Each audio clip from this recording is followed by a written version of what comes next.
changes always come from loud voices and the ideas that are floating around in the Mhm. moment. So if Mhm. there's not really anything outside the status quo, it's very easy for people to just follow someone who's gonna say, we're gonna do it differently. I don't Yeah, promise you exactly what that's gonna look like. We're gonna make it great.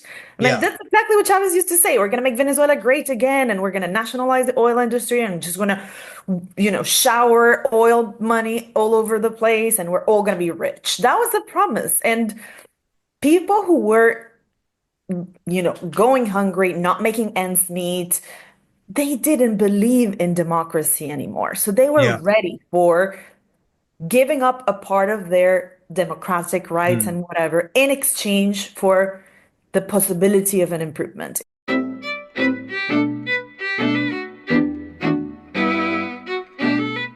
Hi, Amanda. Hi, Frank, how are you? I'm doing fine. Ça fait combien de temps vous êtes à Paris? Ça fait 9 ans. Assez longtemps. Oui, ça fait longtemps. Et puis vous avez arrivé directement en France depuis le Venezuela? Oui, ça. Je suis arrivée pour un master et après je suis restée travailler. C'était la pandémie aussi, donc ça fait longtemps que je reste en France. Maintenant, je Mais suis... est-ce que quand vous avez arrivé, vous parlez toujours le français ou c'était quelque chose de nouveau pour vous? C'est quelque chose de nouveau. J'ai Ah, vous appris. parlez très bien pour Merci. quelqu'un. Et ça fait 9 ans que le pandémie, COVID, c'est 9 ans? Non, c'est Non, cinq. c'est loin, 2020. c'est 5 ans. Oui, c'est cinq ans. Alors, vous étiez à Paris tout de suite ou ailleurs en France? Seulement à Paris. Et pourquoi vous avez choisi Paris? Pas choisi le ville de Paris en France, mais je voulais dire pourquoi vous avez arrivé en France et non quelque part d'autre. À l'époque, je cherchais un master dans le même domaine que je travaillais, et c'était la banque de développement. Oui, Et il y avait un master à Sciences Po, je ne sais pas si vous connaissez, mais c'est une école de politique, de sciences politiques oui. et je fais des études des affaires internationales. Mais c'est le nom de l'école, c'est quoi? Sciences Po, Science Po in English, Oui, parce qu'il y a aussi l'école où tout le monde qui veut faire quelque chose dans le gouvernement, c'est quoi? C'est tout. ENA. Voilà, Non, mais l'ENA, ça vient après Sciences Po. après, oui. Et comme travail, vous faites quoi tous En les ce, jours maintenant? en ce moment, je suis au chômage.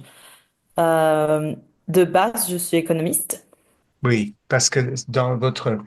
Anyway, we should change to English because we're going to do this You in speak good, English here. good French. Ah, j'étais né en Suisse, alors, Oh, mais le parti français. Euh, et les Français, quand je parle français avec eux, ils savent que je suis Suisse. né en Suisse. Ils connaissent l'accent. Oui, il y a un accent.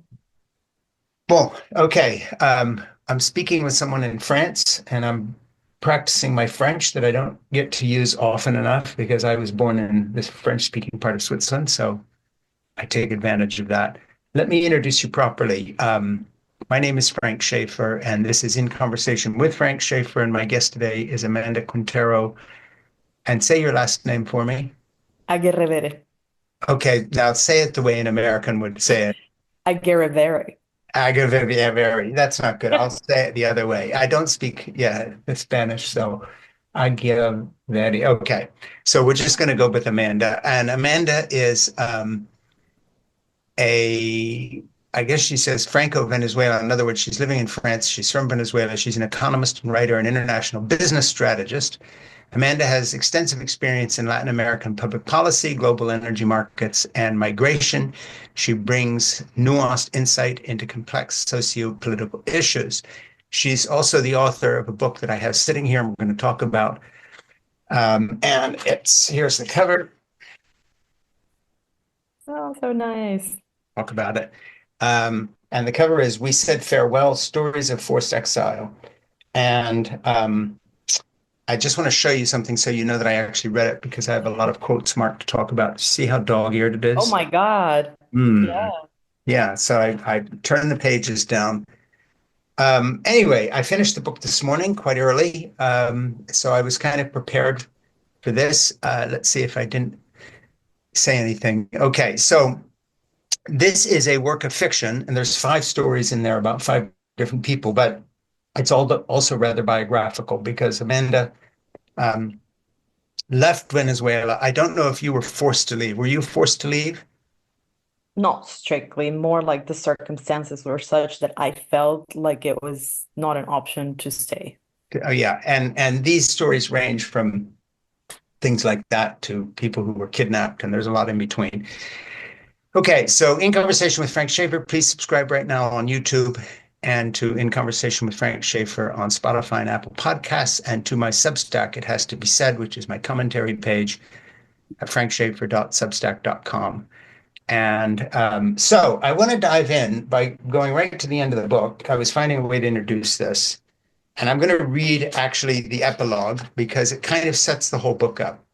Absolutely. Um, the departures, or the fleeing, or the running away, or being kidnapped and taken away, or whatever, you don't have that. This is me. The departures captured in this book tell stories of choices driven by cascading disappointments, pushing each character to a breaking point where preserving community ties becomes secondary to survival.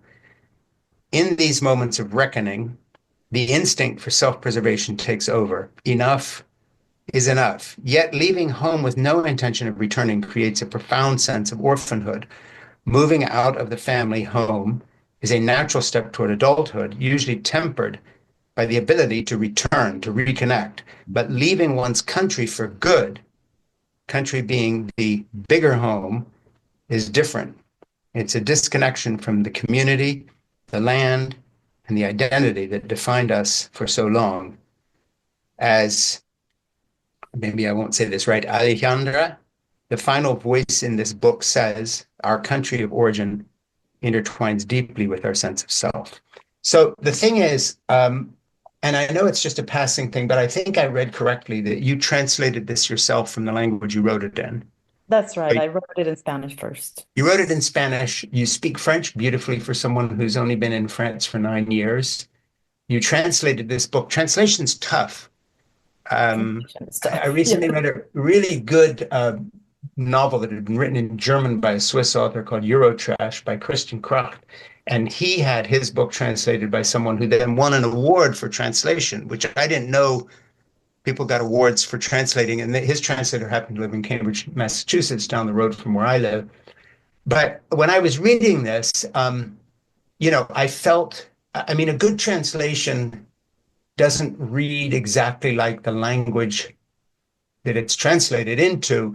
It has to maintain something of the flavor of the original language. Otherwise, you don't have a sense of what the writing was like. But I thought that you did really well. So when you run out of other things to do, are you going to translate other people's books from Spanish into English? Because you're a good translator.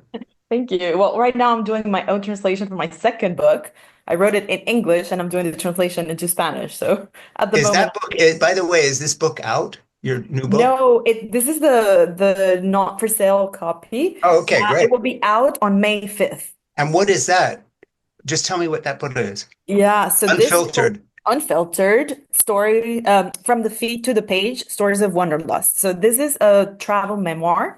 It's a collection of 30 stories and six poems from about 10 years, from the past 10 years in my Yeah, life. And they're just travel anecdotes that were either really funny in the moment. A lot of it is humor. excellent. So Yeah, well, it's I like, look forward to it. We'll do yeah, that too. So when we'd like to talk about that, Ernie will book you back again because I really thought this was a terrific book. So I would thank love to you. read something nonfiction because one of the questions I had reading this, of course, and I've got notes marked where on the page, for instance, I'll just pick one at random. I'll read you a sentence. And this is, I forget whose story this is. Wait a minute. I should always say whose story it is. Anyway, this is somebody's story. And in it, you say, you're writing in the first person. In university, I went through an idealistic phase, believing all that crap about being responsible for fighting and defending democracy. And then I have a note here. Is this you? So is that you? Uh, I think that was a widespread sentiment in my Yeah. generation. So But you is it could one you say it's shared? true. Is that your experience? Yes, absolutely it is something because in the case of Venezuela, so when I went into university in 2004, I think. Yeah, And in 2005, there was a very major constitutional change that yeah, became a thing. And then in 2007, there was a massive student movement reaction. So I sure. was in university and it became a nationwide thing. And we just were there all of the time and in all sorts of marches and protests and sittings and Yeah. whatnot. And I think we thought at that point that that could make a difference Hmm. in our script of what Yeah, what democracy was looked happening? like. Yeah. So And I'm, yeah, I'm gonna I'm gonna back up a minute here because I didn't mean to start there. That was silly. I forgot we were doing a podcast and we were just talking for a second. But let's back up a second and set this up because um, Venezuela is not something that people in America think about every day, and our audience is international, so of course there are people who know more and know less.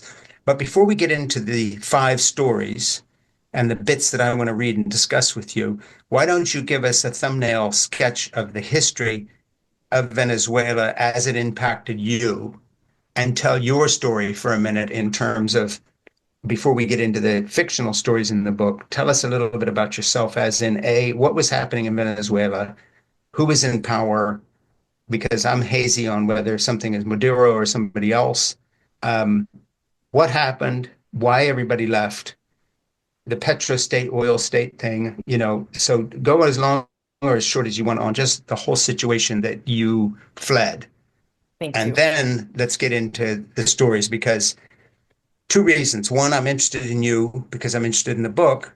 But the second thing is, we're living in a time in America that, like the old Chinese saying, don't wish to live in interesting times. Our time is now too interesting here. So Yeah. I don't know. When did you write this book? Write it. I wrote it for 5 years, published Yeah. it in 23. So I started writing it in 2018. Okay, so you were aware when you were writing it of the first Trump presidency, but you were not aware of what's happened since. And so, of course, the context that I'm reading this in the United States of America is odd and different than you might have imagined when translating into English for the English speaking market. And that is, we tend to have the luxury in the US until Trump was elected the first time. And even then, you thought, oh, well, this will get back to normal someday, of thinking, okay, we're sort of above this kind of thing. So whatever's going on in Venezuela or whatever happened in Brazil or whatever happened with Duarte or, what's going on in all these other countries where strongmen or people take over and chaos reigns and the market crashes, that's thank God that's not happening in America. So whatever happens in America, whether it's Nixon and Watergate or the Vietnam War, the center holds. We'll always kind of be, we make mistakes, we do terrible things sometimes, but this is America. Your book is being read by me now in a context in which most of the authors I'm talking to are Americans trying to figure out how to navigate something that never happens here. And that is a Venezuelan type situation of absolute chaos from the top on down, very threatening to what we thought was a stable and permanent democracy, losing all credibility around the world. So the crazy thing is, I don't want to make too much of this, but in a weird way, your book could be seen as okay, it's one person's story, and now she's translated into these five fictional stories. Very well done, very interesting. But what's this got to do with us? But in a way, unfortunately, right now, sitting here in Massachusetts, USA, at this very moment, this all the stories in this book could have been written from a worst case scenario of how the whole Trump fiasco ends. I mean, this book Absolutely. I do written think torn it's from a the study headlines. case. So comment on that and then do what I asked you to do before I sidetracked myself by asking talk about the context. Give us a context of this book and then, maybe make some parallels with our moment. And then I'm going to get into the book itself. Good. I'm happy to do that. So Venezuela is one of the first democracies to develop in South America Yeah. with the major sponsorship of the United States. That comes sponsorship. fostered by the oil industry because Venezuela was a huge oil exporter and it Sure. was one of the most important oil exporters during the Second World War. That's because it is the only one that is outside, at that point, outside of the Gulf. And Yeah. so it's this strategic piece that is just feeding the American effort in the war and is not threatened geographically. So after that point, Venezuela sort of became a protectorate for many years. There was a free trade agreement with the United States. Venezuela became extremely Americanized. Like the Rockefellers were there, Sears was there. Every like staple of modernism was coming from America to the point that today the national sport is baseball. You know, like, that only Yeah. happens in places where you had stationed a lot of either soldiers or oil industry people. Yes. Now, for a number of reasons, there's a first nationalization in the 70s, and that inevitably becomes a problem for the productivity of the country. And there's a slow but sure economic degradation. And with that, at the end of the 90s, a lot of people are unhappy. They just Yeah. want a change in regime. A lot of people have crossed the poverty line and they don't trust the bipartisan parties anymore. It was Mm. a very stable bipartisan system for good 70 years, something like that. And Yeah. then people lose their trust and they go for the wild card. They decide, you know what? These people, we voted for them for many years. Nothing has changed. We need a change. We're going to vote for this strong man. Now, this strong man had been a coup promoter earlier in the 90s, Chavez. So Yeah. Chavez around arrives in power in 98 when I was in primary school, something like this. Yeah. And I grew up in that sort of turbulent weather, but I was not in the capital where everything was really like strong felt. I was living in like smaller town. So this was sort of something that happened in the news. Mm. Then I moved to Caracas for university. And then, like I was saying, I became a witness in first row of what was happening, like the changes that were happening. Plus, I was Mm. studying Mm. economics, and that's very entangled with local politics. And so I started participating actively in the student movement, student protests, not all the way to occupations, but really they were massive, massive Sure. protests. And eventually, they just became more and more violent. You know, like Mm. at the beginning, it would be just like rocks being thrown off. Eventually, the police started to come out. At one point, you start having snipers Mm. on rooftops trying to literally kill people with a single shot on the head. So it became like the escalation of the violence. I saw it in my own time in university, like in the years that you're in university, I saw it. So I graduate, I start working for a development bank. So I kind of like exert myself from local politics, but I start collaborating with a person who back then was a presidential candidate Mm. as a research assistant for his book. He wanted to publish like this policy book, let's call it. So it Yeah. was gr greatly informed by 20th century history, and then, you know, kind of like saying, okay, this is what's happened. This is my proposal. In the meantime, he gets abducted by the government, and I like that just like became thing. Someone else published it, whatever. So I started to sort of make the decision to leave the country. And this was not just me being, you know, enlightened. It was my entire generation left more or Yeah. less at the same time.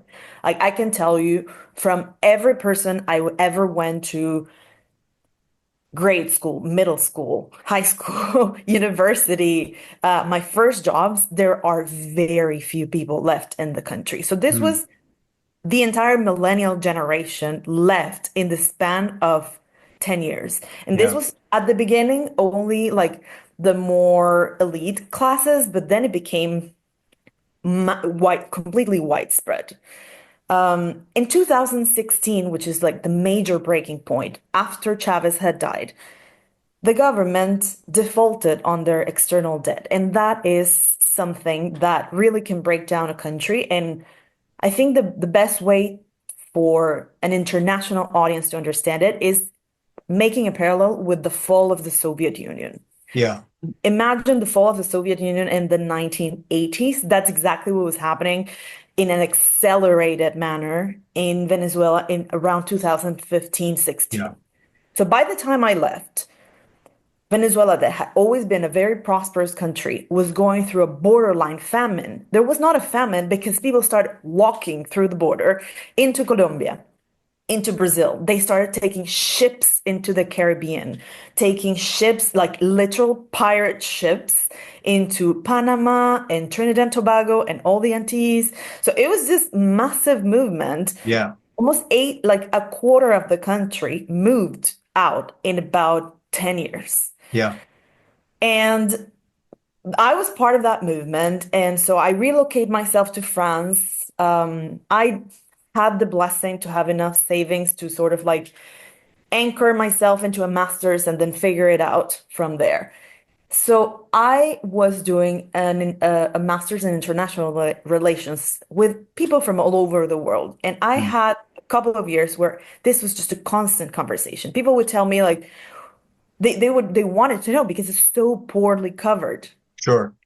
Like, if you read anything about Venezuela, it's going to be, there's this strong man who changed their mind and now the country's poor. Yeah. The script goes something like that. And I was so frustrated Mm. because I couldn't see my story reflected anywhere. So I decided to do it. I decided to, you know what, I'm going to write a book that I want to read at some Yeah. point because I need to get all of this information And out that's of this it. book. And that is that book, Yeah. exactly. So We Said Farewell is basically a book about departure. Now I'm so interested in this book in terms of placing it in the contemporary context of people who feel very threatened by the Trump presidency and the chaos he's unleashed. And I think there's a similar thing with Venezuela and the US, aside from the politics and the strongman and the authoritarianism and all the rest of this. And that is what I would call massive self-inflicted wounds, totally unnecessary, because At least in the Venezuela was case doing of fine. Venezuela, that is, I Venezuela was absolutely, doing fine. And then it was like, okay, let's get up one morning and shoot ourselves in the foot and see how that works. And so when you think about what Trump is doing to the United States, here's the most powerful country in the world, or at least it was until his presidency, his second presidency. And now we're in a situation where even if he disappeared tomorrow morning and took everybody who's with him, Elon Musk, all of them were gone, the damage is irreparable because people have lost their trust in the US. We haven't defaulted on our international loans, but it's close. We're no longer trusted. This idea that, well, this could never happen in America, now it's happened. We have a kind of a wannabe strong man, and the world has lost its trust in us, and the economy is going to be in recession and maybe shattered. You never know. But the thing is, there are a lot of people who feel personally threatened by his presidency because he's cracking down on free speech, he's attacking the media, he's attacking our universities. This is completely unprecedented in American history. There's never been a moment like this. So I don't want to turn your book into a book about our present moment in America, but two things. First of all, what happened in Venezuela is not unusual because history is full of self-inflicted wounds. They didn't have to elect Hitler in 1933. It could have gone a different way. People didn't have to, cater to his seizure of power. Um, but since we're living through something very similar in the U.S. right now, let's talk about Venezuela's self-inflicted wound for a minute and have you analyze what that was, both in the personalities involved and just talk about the stability that Venezuela represented. It's this rich country. It's an ally of the United States. Everybody counts on it. It gives us all the oil we need during the war. And then fast forward to your running away, and a whole generation flees with you. Just talk about what it was that was. Talk about the self-inflicted wound aspect of your story, and then let's get into the book. so I think, and this might be biased because right now I'm reading this French economist called Thomas Piketty. I don't know if you've heard of him. He wrote like The Modern Capital. Hmm. And as I wrote the book, many years later, I understood that. in the case of Venezuela, and it might be the case with Trump, the root of the self-inflicted wound was that there was a lot of growing inequality, and the people who were in government were Mm. not recognizing the pain behind that inequality. Seriously, Yeah. like there were Yeah. many people in Venezuela. Chavez governed from 98 to 2003 with the votes. Like he literally always had the votes. And he governed because he understood that many people had come to the conclusion that the system was broken. Yeah. And when the people decide that the system is broken, they are willing to explore something else, something risky, but it has to be something that is not part of the status quo. Yes. Yeah. And that is definitely a parallel that you can see. Also, when people this is not me making it up, and just in the case of Venezuela, this is like if you ever go back and look into history for times when people have uprised against the status quo, usually it's a very good moment for a strong man to Sure. be very secure of themselves and say, look, this is what we got to do. And all changes always come from loud voices and the ideas that are floating around in the Mhm. moment. So if Mhm. there's not really anything outside the status quo, it's very easy for people to just follow someone who's going to say, we're going to do it differently. I don't Yeah. promise you exactly what it's going to look like. We're going to make it great. I mean, Yeah. that's exactly what Chavez used to say. We're going to make Venezuela great again, and we're going to nationalize the oil industry and just going to, shower oil money all over the place, and we're all going to be rich. That was the promise. And people who were, going hungry, not making ends meet, they didn't believe in democracy anymore. So they were Yeah. ready for giving up a part of their democratic rights Mm. and whatever in exchange for the possibility of an improvement. It was a bet. So that I understood while writing the book and seeing, like, going through the figures, Yeah. going through the speeches in Mm. hindsight, going through the experience of reading the other type of media, which is something that I never did while I lived in Venezuela because Mm. the situation became so polarized. And that is also something that might be happening in the United States. You become so polarized that you only listen to your echo chambers and you only Yes. spend time Yes. with people who think like yourself and who are in the same type of mentality that this is what we got to do. And so everyone becomes entrenched into their own territory, and Mm. that just creates more and more tension. So when I went back and started reading like speeches or listening to YouTube videos from, I don't know, 15 years ago, I'm not going to say I was on their side because I knew all the consequences that went with Sure. it, but I was able to empathize and understand in a way that I never did while living in Venezuela because I was surrounded by my own entourage, and we were like very convinced that we were in the right. Yeah. That was one thing. Then the other thing, and that is the very scary part. I think it is the most scary part that happened in Venezuela as a self-inflicted wound, and that might happen in the United States if there is an actual constitutional crisis. So in Venezuela, Chavez declared a national assembly in the style of the French Revolution. He Yeah. literally said, F the Constitution and F everything. We are going to dissolve all the powers and we are going to reinvent the way we organize the state. And that, because the judges allowed it to happen. In the case of Venezuela, it was mostly the judges that allowed it to happen. Everything was changed kind of in the same way that the Trump administration has tried to change legislation with Project 21, Project 25, 25. Yeah. 25.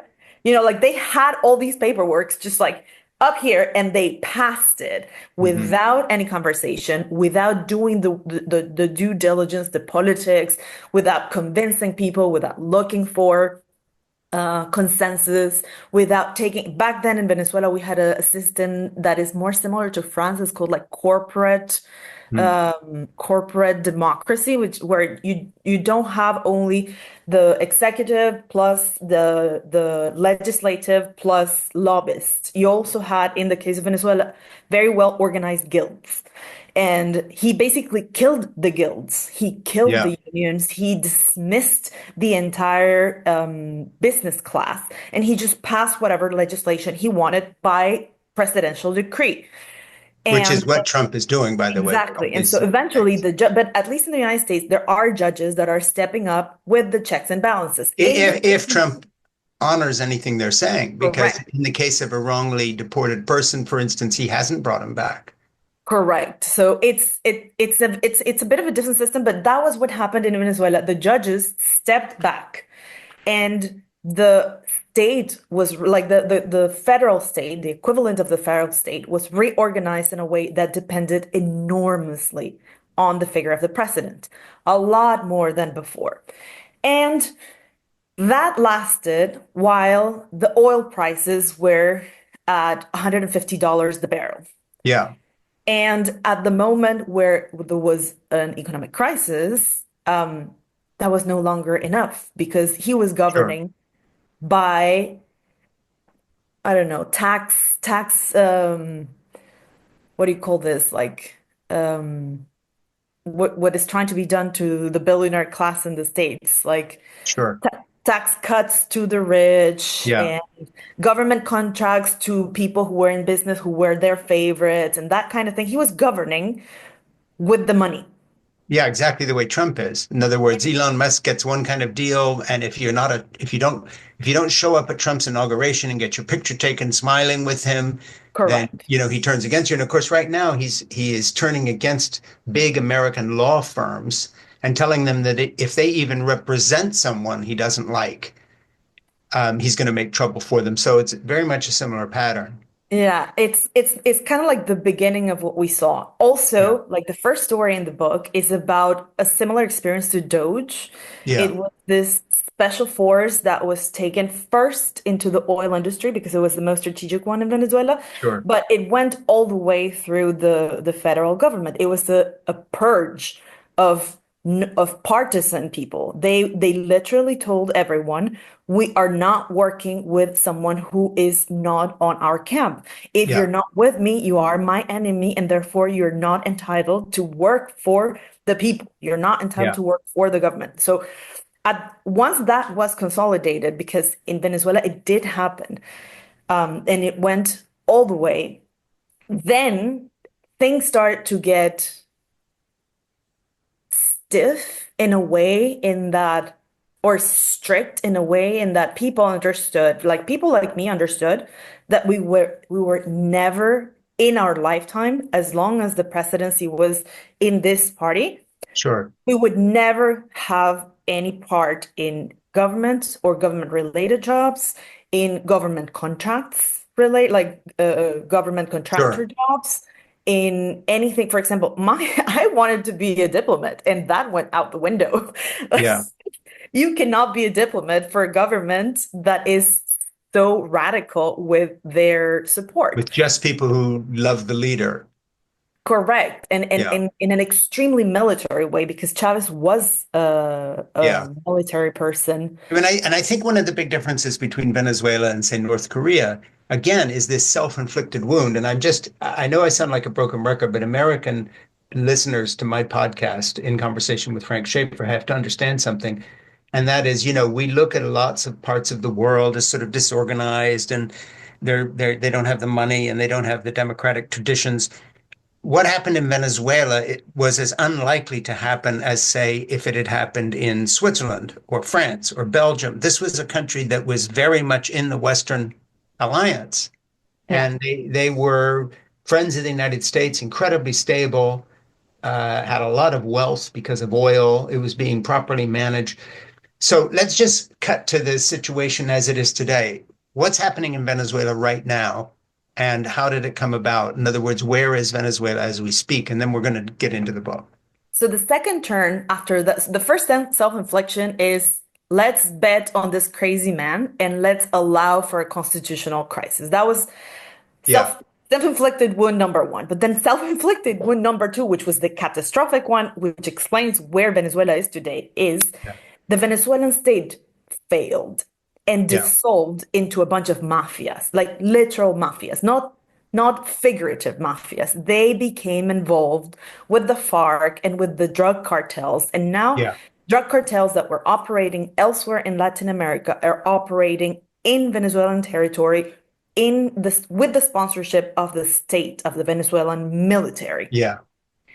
And that sort of snowballed because if you only had like Colombia, if you only had one region of the country where, the narcos are operating there, but everyone else can live their It's life, okay. We can pretend it's it okay. Yeah. became it became ubiquitous. And actually, one of those cartels has been making a lot of noise in the United States because that was one of the groups that the Trump administration has been trying to deport, the Tren de Aragua. Yeah. And the tren is this like prison term for a group of people who are commanded by a guy who resides in prison. Yeah. So the word region So of the Aragua head is of the one of head of the cartel is in prison, but he still is running the cartel. correct. And Aragua is one state. So there Yeah. were like, it became kind of like a feudal state. Yeah. The prison king of the state, so and so, became the chief of the cartel of that state. Yeah. And they started operating first with drug dealing, but then it escalated into a massive organized crime situation. Yeah. And so they started expanding into global markets, let's call it Yeah. like And that. is that where it is? Is that where Venezuela is today? And that is where Venezuela is today. And in terms of the economy and the oil and all that, is it still an oil state, sort of? Is there still money? Oh, this is the third piece, that the third magical inflicted wound. Self-inflicted wound. Yeah. So that was, we shifted our alliance from the United States and the markets into China. And China started this scheme that was called oil for loan. Yeah. It was first tested in Venezuela and then expanded into Africa and other places. Basically, they gave the money up front to the Hmm. government, supposedly to invest it in a number of infrastructure projects. I mean, everyone has done this. I don't blame Chinese, honestly. Every every loan giver has done this, like the United States has done this before. Like there's this thing where you give the money and then you hire my contractors and you hire my Sure. engineers or whatever. Hmm. The special thing with the Chinese government was that they were in their expansion era and they wanted the physical oil. So Yeah. they secured this themselves. I mean, just for context, Venezuela has as much oil as Saudi Arabia Yeah. in terms of reserves. Yeah. So the Chinese were very smart and they decided, we're never going to get a foot on Saudi Arabia. But we have this other country who's trying something new. Yeah. Let's give him a bunch of money, and that way they will pay us back in oil. Hmm. And the thing is that oil is an extremely capital intensive industry Sure. and it Yeah. requires security for long term. It Yeah. requires foreign exchange stability for long term. And so with all the changes and all the constitutional crises and changes in taxes, and it just became very messy. The oil production collapsed threefold. So it went from around 3 million barrels per day to a million barrels per day Mm, mm, in the span of 10 years, which is a mm. lot. Yeah. A lot of investments stopped. And now, basically, what's happening is that Venezuela is the only oil that's being produced is being sent to China, or at least given to China as part of those oil for loan schemes Yeah. that The loan happened. repayment. Yeah. And this isn't, so that's where it is today. So in any case, I think that if you look at this three-stage tragedy of self-inflicted wounds, we're deep in the first stage here in the US. And we've talked about that enough. I don't want to just do nothing but talk about this, although we can go all afternoon because it's a huge conversation. We Said Farewell: Stories of Forced Exile is the book that Amanda has written. And she's working on another book of her, a memoir, and we'll do that too. So we're going to invite you back for that. You can talk to Ernie when we're done here. But what I want to say about this book and getting into it is that a problem with dealing with fiction, even though it's fiction based in fact, and a lot of this has to do with your life, or at least your experiences of the kind of people you knew in the big story you've just told us, um, is that you can't just retell the story of each person in it because that's what you read the book for. So take it as a given that the stories are good, but the parts I'm zeroing in on are ones that connect with larger themes that we can sort of talk about either in terms of your story, because I'm interested in you, and we've already gotten some of that, or kind of larger things. So I'm not going to retell the five stories, but I am going to dive in here, um, and look at things that you say, um, that really have a wider implication in terms of our own history or just general truth, if you want to put it this way. For instance, very early in Reuben's story, we learn about the great moments in history as something epic and glorious. Because of that, it's easy to imagine wanting to be part of a generation that leaves a lasting legacy. But living through a quote historic process is not as wonderful as movies would have you think. Everything looks romantic when packaged as a polished hero's journey. However, in my experience, living through a quote historic process sucks. I've come to think that's why the Chinese have a curse that goes, may you live in interesting times. And we've kind of been talking about that. But of course, you put these words in the mouth of someone else. But having just been talking to you now for half an hour, this is straight from your head. I mean, this is you. So I'm not going to, this is Amanda Quintero. Say your last name one more time. Aguerrevere. Okay, well, thank you for mispronouncing it. It's like I speak French, and so the first time I ordered a beef in America in a cafe somewhere in Texas 50 years ago or whatever it was, and I said au jus because I read it like the French says, beef au jus. She didn't know what I meant until she said, "You mean beef au jus?" And then it was like I could make my order. So I'm sorry to make you mispronounce your own name. I mean, that's really No worries. insulting. If it was French, I could say it, but I don't speak Spanish. Forgive me. So, okay, let's just talk about that opening quote. And then you say Venezuela was one of the first oil exporting countries in the world. And this again comes from the story of Reuben. It went from being a coffee and cocoa plantation to a modern democracy in a matter of a few decades, attaining such high purchasing power that there's even a Bond 007 movie in which the villains demand to be paid in Swiss francs or Venezuelan bolivars. Bolivars. And that's such an interesting thing. So again, as I dip into the book and I read passages to you, I'm choosing ones that are sort of telling you a story that's your story as well as their story, a kind of a general background.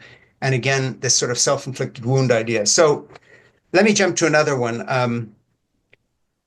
from Fermin Toro to La Centrale. I guess I say it like an Italian, but I guess Spanish would sound differently. It's crazy to think how trivial decisions can have so many consequences.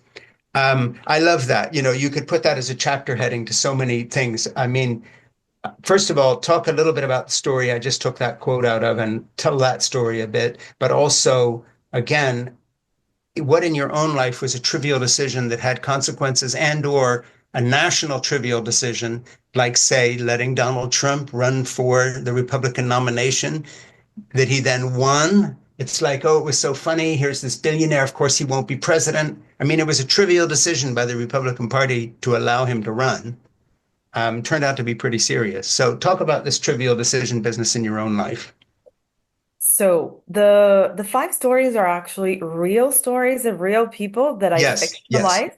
I should have And said that. Yeah, of course, there's a lot of my words into that fictional part. I yeah, would say 80% of the book is real, like 100% real. And yes, then that other 20% is me weaving in comments or context yeah, or maybe extra characters that needed to yeah, say something. I needed to put it in someone's mouth. yeah, So I think if I went back to a story like Reuben. So Reuben is very much in a stage that you could compare to what's happening now in the United States in that you're at the very beginning of the process and all you have is the frame of reference of the decades before, and you don't think, but it doesn't cross your mind that the state can collapse and so rapidly. Yes. So that's a huge point because we're all stunned by how fast this is going with Trump. I mean, who would have thought the collapse of the US economy at its strongest ever in history would be happening before your very eyes and so quickly?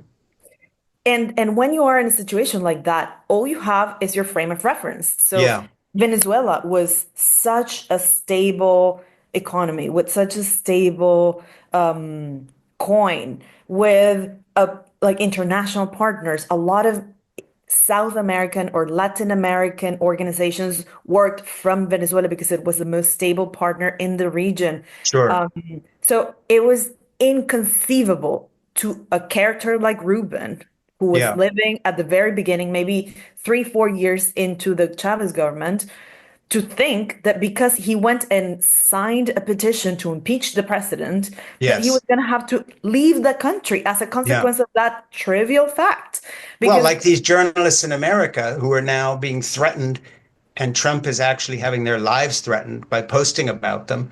And all they did was write an op-ed. And now people who wrote an op-ed, say, supporting the Palestinians, are being deported. exactly. So it's that kind of thing that you've never seen in Yeah, your country. So you are acting thinking that, the worst that's going to happen is that you're going to have a conversation or you're going to have a disagreement or that you're, well, maybe not going to have a pleasant moment, but you're not thinking that you might never get it. In the case, so the story of Ruben, which is this story, he studied yes, petroleum engineering, and he signs this petition as a student. And when he did, it was sort of trivial. Everyone around him was doing it. sure. He did not conceive that because he was signing a petition to have an impeachment referendum, that he was never going to be able to find a job in the oil industry in Venezuela. It was inconceivable. Yeah. And that happens in this stage of at least the Venezuelan case.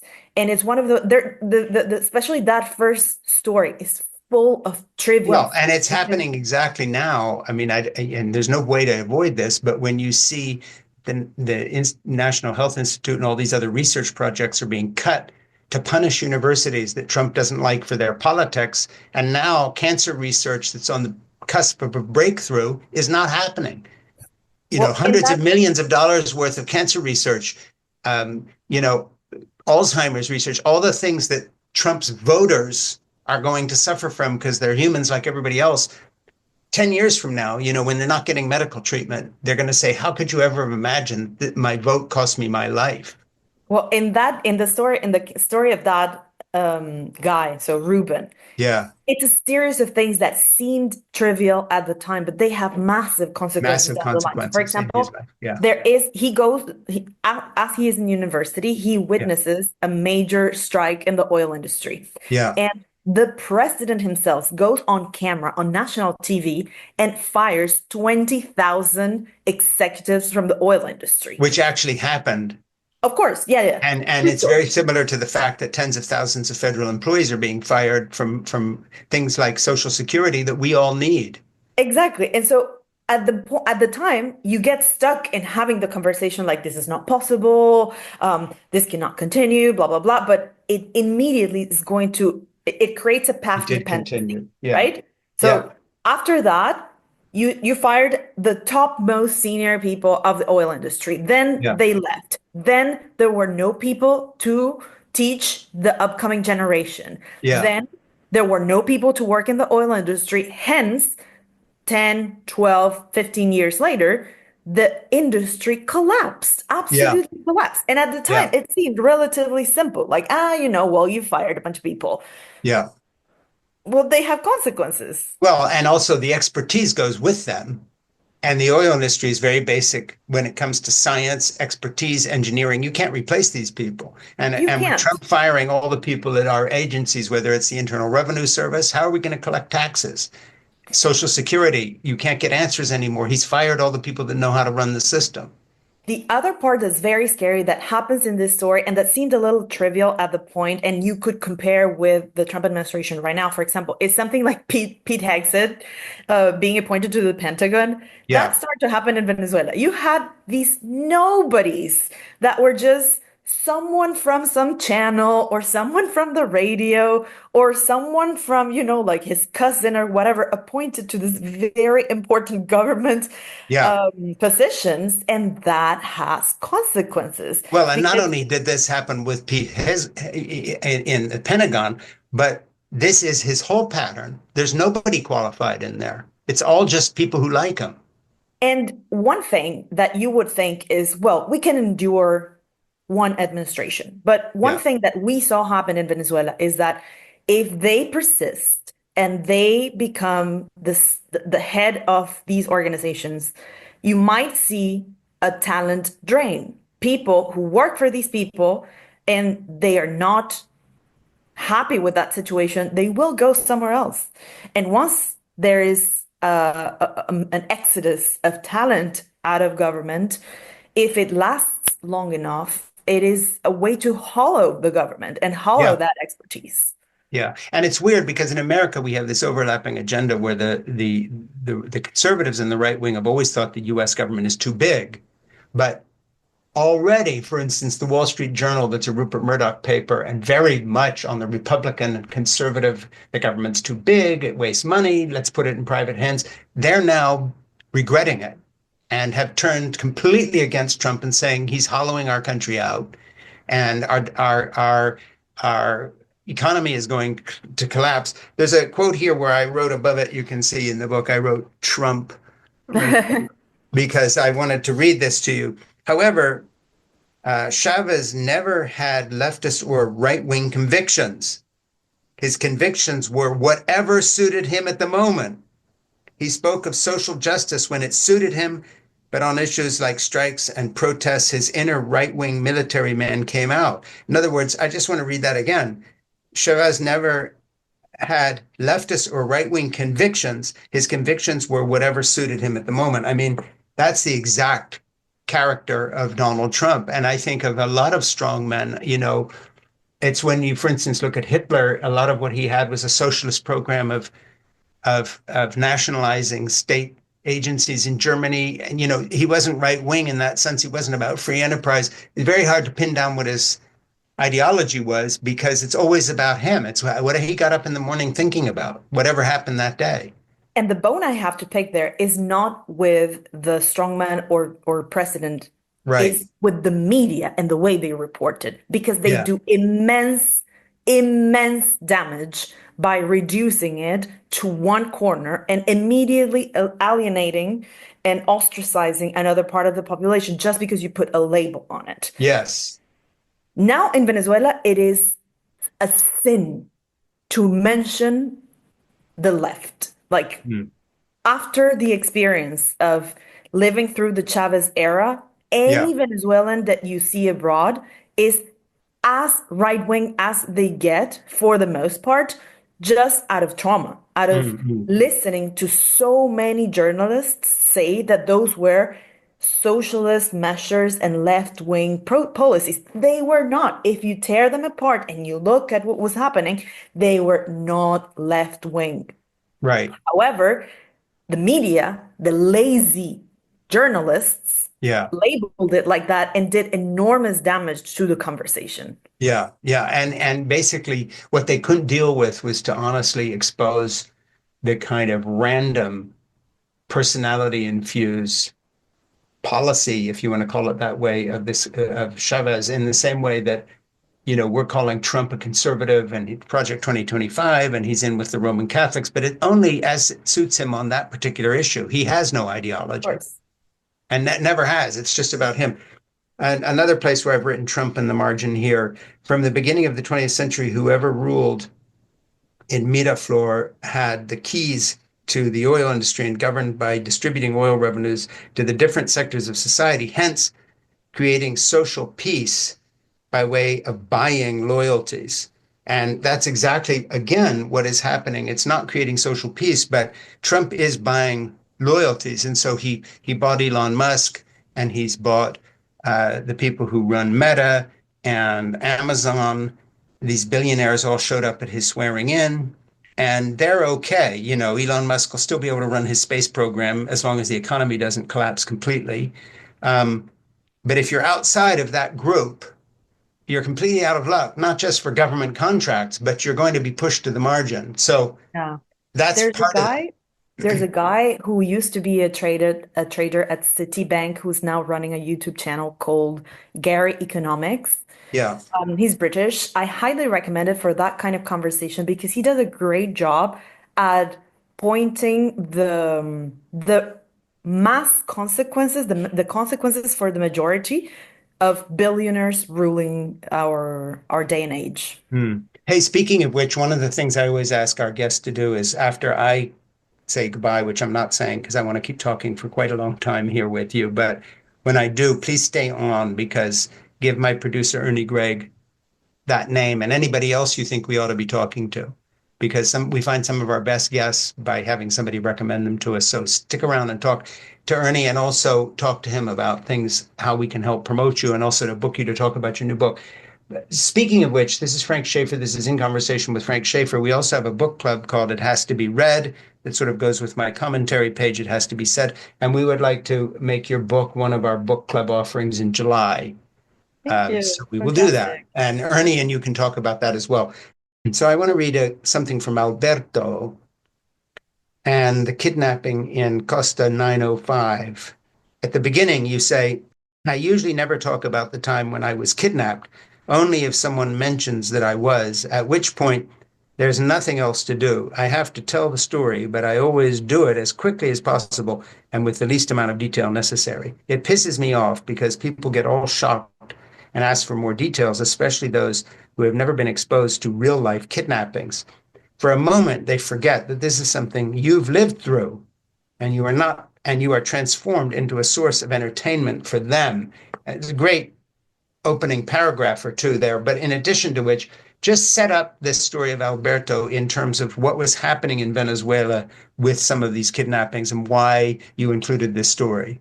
So that story is very spooky. Albert, the real guy, the real person behind Alberto's a close friend of mine, and he was kidnapped when about 2015. So we had recently graduated.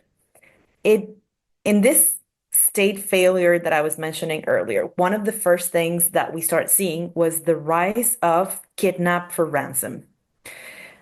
In other places, sometimes you have kidnappings for political reasons to send a message. In this case, at the beginning, it used to be just like to take you up to an ATM and empty out your bank account.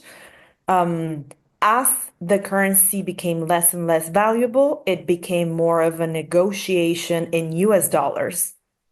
Um, and that is the story that is told in the story of Alberto. So Alberto is the chronicle, minute by minute, of a person who was out in the street at night and gets kidnapped for ransom. And the wildest part is it's the conversations with the kidnappers. They The are just kidnappers, yeah, which I got in there. otherworldly. But I wanted to know, did you intrude that you included that story because it was happening quite a bit, Hmm, and not just to your friend, but also it was part and parcel with the general self-inflicted wound, you know, because before all this was going on, Venezuela wasn't somewhere you got kidnapped. exactly. It was a very stable place. And it was a very new phenomenon. I included it because it was very representative of what was happening at that time. While living in Venezuela, I had 13 friends that were kidnapped in Hmm. the span of 5 years. Like, Yeah, it was a thing that became normalized, and it meant that whoever wasn't kidnapped was very afraid. Like I sure, was, absolutely. I don't know it. Literally, there's a dialogue in that story that is totally mine. Yeah, Every morning when I went into my car, the first thing I would do as I got in the car was to think, if I get kidnapped today, who am I going to call and how much money do I have in my bank accounts? yeah, Like imagine that being the first thought that you think as you yeah, step getting out of into the your house. car. Well, and also, you know, once again, for Americans that are saying, thank God that doesn't happen here, nor did anything else that the disorder Trump has brought happen. But when you unleash chaos, the person who unleashes it can't just suddenly call it back. So Yeah. when, for instance, the FBI, just to take one example, and our intelligence services are now turned over to people who are completely unqualified in the same way we've done in our military and all these other post-Trumps filling with completely bumbling fools, unqualified people, top to bottom, who are simply there because they have an idolatrous view of him. They kind of worship him, or they say they do. They know how to relate to him.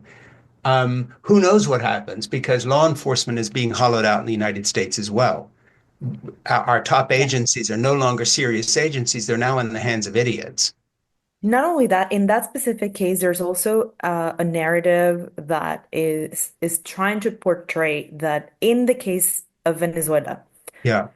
in the same way that, for example, the CIA funded the Taliban, for example. Let's take Yes. the example of the Taliban. Sure. They Before were the, an ally at some point, and they yes. just got out of hand. That is Yes. exactly what happened with these people. They were initially civilian guerrillas, Yeah. and they got weapons from the government Yeah. because they were supposed to endorse the party and become this like Well, very much like our vigilante. right-wing militias, the Proud Yes, Boys, who he pardoned. They exactly. attacked our So our congressional building. They attacked our democracy, and he pardoned them all. These are armed militia groups. exactly. So imagine if you had that kind of widespread militia and they become such an overt partner to the government Yeah. that law and order just, pretends like they haven't noticed that they're doing illegal stuff. And that is Yes. what happened. It got out of control. Sure. Yeah. So now I'm going to just read something here. Um, Once everyone understood that the colectivos had the government's permission to run wild, the situation escalated.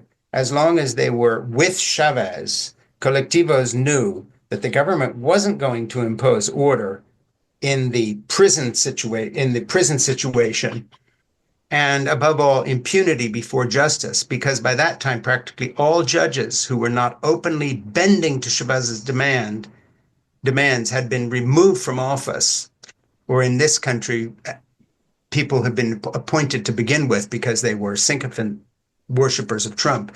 In other words, no colectivo member who identified as a Chavista or a MAGA voter, to put it in American context, and put on a red shirt, love that because it's a red hat here, with Chavez's face on it, were going to be prosecuted. That's an exact parallel to what happened with the people who stormed the Capitol, but also is happening now to all these violent right-wing groups that our government agencies are completely ignoring now while they prosecute supposedly anti-Semite students because they have protested against the state of Israel. The whole legal structure is now being turned on its head, where actual violent people can have their guns, have their militia groups because they wear a MAGA hat. All is Yeah. excused. We're very much at that point right now here in America. Yeah, I would imagine that the justice in the United States is a lot stronger than it was in Venezuela at this point because this is not happening at the beginning. This is happening 10 years down the road. Yeah, but So, we're seeing echoes of what will be happening 10 right. years down the road, especially since this guy's talking about having a third term and saying he's got legal people trying to find a way to do this. Or J.D. Vance, who's a complete sycophant follower of his, would be the president and it would continue. If you think of what's happened in the first 100 days of the Trump presidency, Yeah. play that out for 4 years and see where Yeah. we are with the That's the militias. thing that you don't know how quickly things can devolve Yeah. and how one seemingly trivial consequence like letting a militia act on its own, Or pardon all the set an guys that stormed example. or pardon the guys that stormed the Capitol, some of which Yeah, who attacked police officers. it snowballs. Hey, we get to the story of Yakari and the irregular operations in the Amazon jungle. I've skipped a bit. Losing a child is the greatest pain that exists. Some might say that you can never know for sure since pain is so subjective and you cannot compare. But giving birth to a human being is a unique experience that tears your body apart and at the same time opens your heart in a way that cannot be described. I would dare to say that a mother's love is the purest and most unconditional love after the love of the creator. So I find it interesting And then you say, well, you can imagine me with this indigenous looking face of mine sitting on the floor, leaning against the bookshelf, reading and crying my heart out in the mix of pain and indignation and anger, trying to find solace in a God that is undoubtedly still God of the white man, of the how do you say that? Yaranabe, who came to colonize these lands for what? At whose expense? Let me explain without haste that the stories are told in my hometown. So you have a story here about someone who is indigenous. And of course, again, there's a parallel to our own country, but also in terms of Venezuela. Just give us a very short thumbnail on that, because like all of the other countries in South America, there was an original population there before it became a modern state. Yeah, I think it's very similar to in the United States. There was what today would be called a genocide of most of the indigenous people. Yeah, They were driven out through different reasons, or they died of illnesses, whatever. But so in Venezuela is one of the most extreme cases because, for example, in Peru or Bolivia, you have a bigger indigenous population, but in Venezuela, they represent kind of like 5% of the population, and they kind of became entrapped in their own reserves yeah. that are quite inside the jungle. It's not like don't imagine your Indian reserve in I don't know, Montana with a casino and stuff. No, this is like the kind of people who live out in the jungle. And they had not had a legal status forever since the colony. They never had a legal status. They didn't have citizenship. And when Chavez came in, he was the first president to actually go through the process of granting citizenship rights and doing like giving IDs out so these people could vote. And they start promising these people that they're going to give them back their lands, which is something that every indigenous cause, First Nations, from Canada all the way down to Argentina have faced. So Chavez says, you vote for me, I'm gonna give you your lands back. And that story is a story of disappointment because although these people believe him and vote for him, of course, the lands are never given back. Not only that, the lands are given to the cartels to now exploit gold illegally, diamonds illegally, and produce cocaine illegally. That was that story, and I'm glad you included it. Okay, so I'm going to go back and just reintroduce the book. We said farewell stories of forced exile that Amanda wrote. We're going to make it a July offering in our book club. You're going to stay on and talk to Ernie when I get off here to book you for your new book when it comes out and have another conversation. And we'll talk about this book again at the same time and also give him some ideas of guests that you think we ought to be talking to, the gentleman you mentioned and anybody else and so forth. So, but before we wrap it up, let me just ask you about your status in France. Did you come to France as a refugee or as a student, No, as a or student. how was that? Uh, You you came as a refugee? bureaucracy. Yeah, but I mean, did you come as an economic? Did you come as a sort of a political refugee looking for asylum, or how was that? No, no. I went through the normal migration process. Okay, normal immigration. I But applied to a master's, and registered, you got did the whole visa. thing. So Yeah. how do you must have some view of the fact that in the US we have this very weird thing, and that is that we've now, we're a nation of immigrants who have now turned against immigrants altogether, not only closing the border, but deporting people and starting to deport people because Trump's people are looking for people whose views they don't like, in addition to just their legal status as immigrants. So again, I don't know if there's some parallels with Venezuela, but this targeting of people because of their political views, it's happened before in America, but it's happened from like Joe McCarthy or it's some era, but it's never been the president's thing. It's never been from the top of the government. There was always someone else to appeal to, especially the courts. And so I find it really interesting that what happened in Venezuela is the beginning of the end of the forced wound that Venezuela bore was when the courts abrogated their duty and bent to the will of Chavez. Um, maybe talk a little about that. Yeah, well, Venezuela also, like I think every state in the American continent is a country of immigrants. Yes, Very obviously, Venezuela in particular, because not only it was a colony, but then it was such a prosperous country that there were many immigration waves all the sure. way to the 80s. I Yes. mean, I grew up in a place where basically every other person had a second passport. Um, in my experience, because I grew up in that environment where, we had people from every dictatorship that you could come across. I mean, they were Portuguese from Salazar, and there were Spaniards from Franco, and there were people from Chile, and there were people from all over South America. Yeah.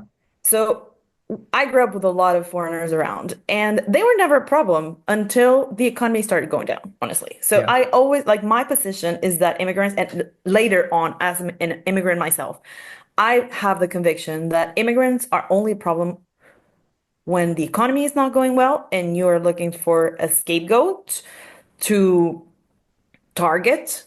Mm. Like, oh, the real problem is this. The real problem, it's kind of like Nazi Germany, like were the Jewish people the problem? I doubt it. I think it was an Yeah. easy target. Yeah. And it was easy to kind of like, put together the efforts and it create a rhetoric and, point everyone's hatred and frustration at one target. Yeah.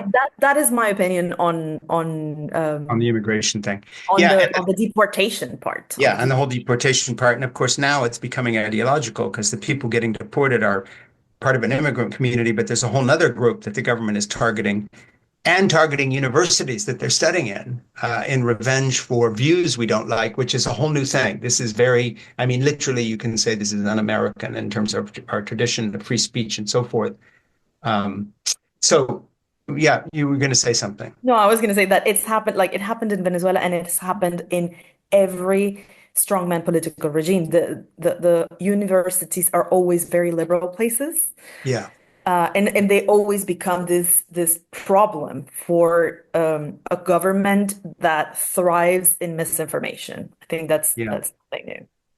Yeah, it must be really strange for you to be having had this life experience in Venezuela, and now you're sitting in France and talking to me in America, having translated a book into English that'll be available here and another book you've written, because you actually bring some insight to the table, which Americans are now living through. And it's like, you can look at us and say, been there, done that, and here's how it all ended. Ugh, I would How's it never. working out? My question to everybody now on the left and the right is, okay, how's it all working out for you? And I asked the same question of my left wing friends in America who basically did what you said was happening in Venezuela, and that is they ignored the plight of the people who were not fashionable, who were not rich, who did not have a voice. And they didn't, that's the great sin of the universities and the knowledge class and the media and all the rest. They were able to function as if somehow these people were just unimportant. And then of course, that's the MAGA movement, and it came to bite them. Yeah, that's just the political process right there. Yeah, At this point, I just that's what I think. It's just the political process. It is a constant, for lack of a better non-Marxist term, it is always a struggle of interest groups and classes. yeah. And of course, the other shoe to fall here is when the economy really does go into recession, which Trump will put it in unless someone stops him. And who that would be is unclear. You know, we are already turning on each other here in a divided country before anything really bad happens. In other words, in your book, you have people sort of hoarding rice and beans because times are going to get tough. And what do we do? We're not quite there yet. But if we have stratospheric inflation combined with a weakened dollar and the stock market crashing, people unable to retire, jobs going away, you know, this promise that we're going to bring manufacturing back when everybody knows it's going to be robotics anyway, and manufacturing has long since moved past the kind of old factory floor. There are so many hints that, we could be on the way to a real economic crash. Then we'll really be tested. And of course, the Venezuelan experience isn't good. We're not going to pass that with very flying colors because we're not used to real suffering in this country on a massive scale, a real loss Not of since the economic Great energy. Depression. Yeah. And the kind of people who will go through another Great Depression in America if it happens, I don't think had the stamina of the people who came out of World War One and Two, or World Well, War I One guess, anyway. You know, I it's a guess different time kind will of. tell. Yeah, we'll see. So final word here. What do you think? What do you see from sitting in France as somebody from Venezuela looking at what's happening here? Obviously, my frame of reference for this discussion, because I'm in the US and this is an American-based podcast, has been to bring it home to this. But of course, your book, We Said Farewell, is a work of fiction that's worth reading just for the stories. But unfortunately, you know, and there's too many applications to our present moment to only look at it from that point of view. And I highly recommend it. And in July, we'll make this our book club. Okay, stick around and talk to Ernie. And thank you so much for being with us Thank today. you, Frank, for having me. Yes, enjoy. Go out and look at Paris for me and All enjoy right, I will. it. Go have a cup of coffee somewhere and think, this is for Frank here. Thank you very much. Okay, tout de bien, and we'll talk next time.